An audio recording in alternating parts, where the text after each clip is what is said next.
Alberta, Saskatchewan is a high area for radon, otherwise known as NORM, naturally occurring radioactive materials. Health Canada recommends a reading of less than 200 becquerels per meter cubed to be safe. What can radon do? It is the second highest cause of lung cancer after smoking. If the above limit of 200 becquerels per meter cubed is exceeded, radon mitigation should be installed.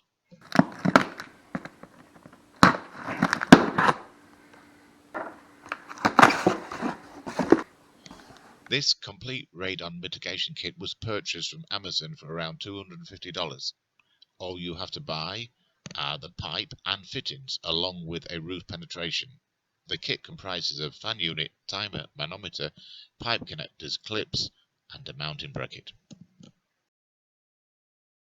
I marked where I wanted to cut through the floor. I used a masonry cutting disc on a grinder to cut a circle. I had to be careful as I have in-floor heating. Then I used a jackhammer to break through.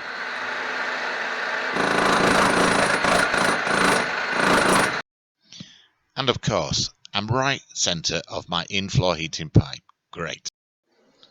At this point, I had to break through to the left of the in-floor heating pipe. Once through the floor, I started to dig down. The reason we are digging this is because the fan will create a negative pressure underneath the floor slab, and the fan will suck radon away. Radon is 7 times heavier than air.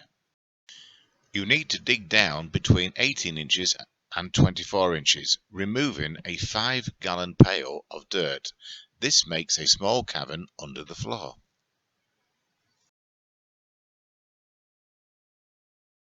There is an arrow on the fan showing the direction of flow. Now it's time to assemble the flexible couplings to the fan and attach the 4-inch PVC wide pipe.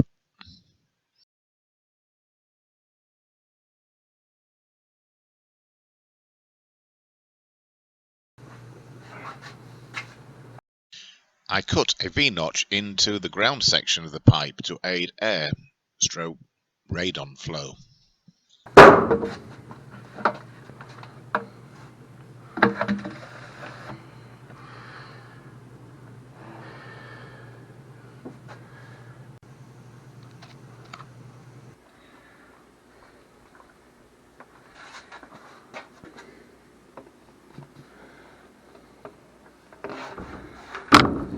Ease the flexible coupling over the PVC pipe with a screwdriver if required, and secure the coupling with the provided clamps.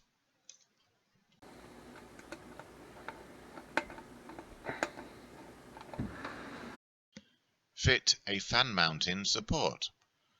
Then install the supplied fan mounting bracket. This will be shown later in the next part of the video.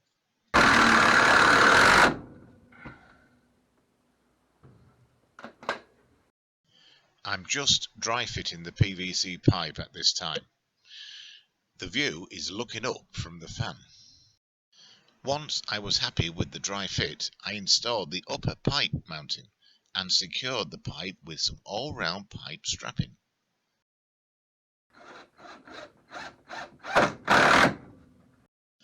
The main run was installed with an 1/8 inch per foot slope, so moisture would run back towards the condensate trap installed.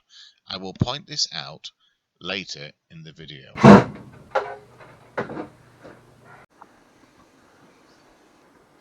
Here's the completed pipe after glue up.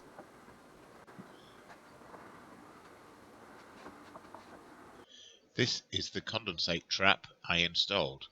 This is not indicated on the installation instructions. Having in-floor heating, I decided I would install a condensate trap. In 1 hour, this 5/8 tube filled with 1 foot of condensate. Passed the PVC pipe through a closet to the attic. I glued a PVC to ABS transition piece with transition glue. The final pipe will be ABS.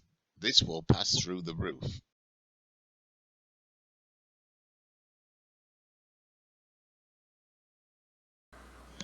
I used a plumb bob to locate the centre of the transition couplings. I put a screw through the roof to find the centre of the hole we need to cut, but the string broke.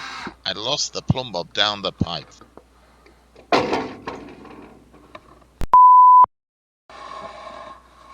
I've dropped it right down inside. An attempt to fish it out with a magnet was unsuccessful as it was brass. I think it's brass. Yeah, I think so too. Alright. I'll sort that out later. I poured some insulation over the ABS pipe. This will help stop condensation forming on the pipe in the attic.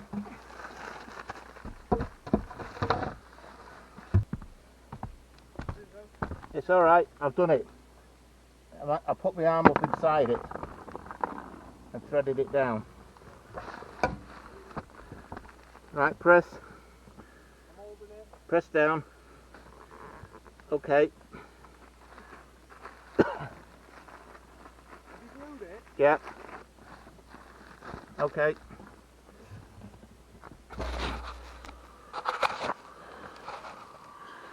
I secured the pipe insulation to the ABS pipe with some electrical tape.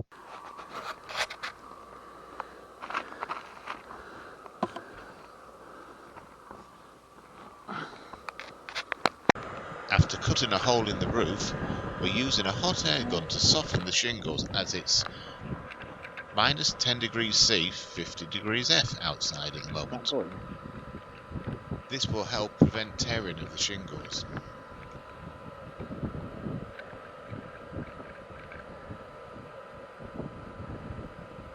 At this point, we've now installed the pipe flashing under the shingles, and now we're going to be sealing it with some tar.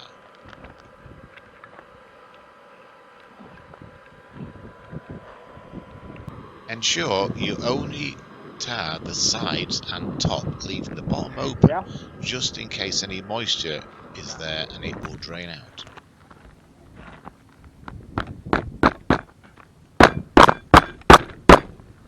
One where my right foot is.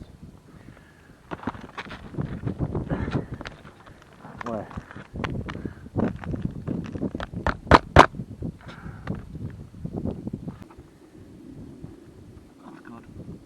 Just a few nails to secure the flashing and shingles, then seal the top of the nails with a bit of tar. Oh, right, okay. I used a piece of the foam packaging to stop the quickcrete from falling into the cavity below.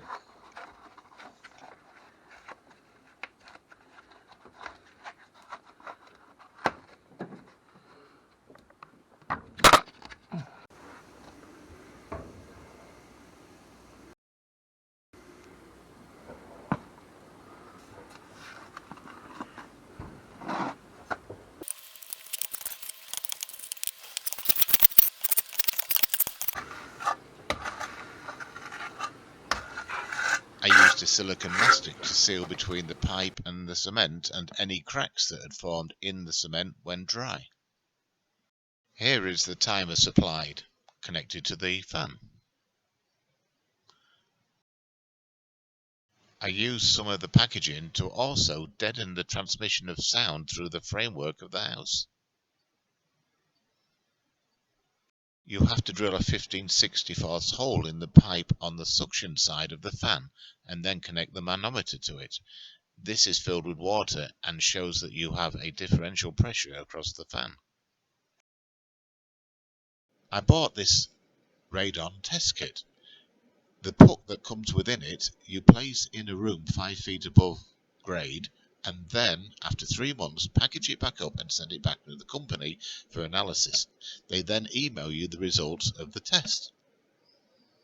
I then bought this standalone radon detector. It gives long and short term readings. It's great value from Amazon at around about $130. What you can do is get other companies to come and do the testing for you and also installation of this equipment. By the way, I ain't paid by Amazon. Thanks for watching. I hope this helps when you do your installation.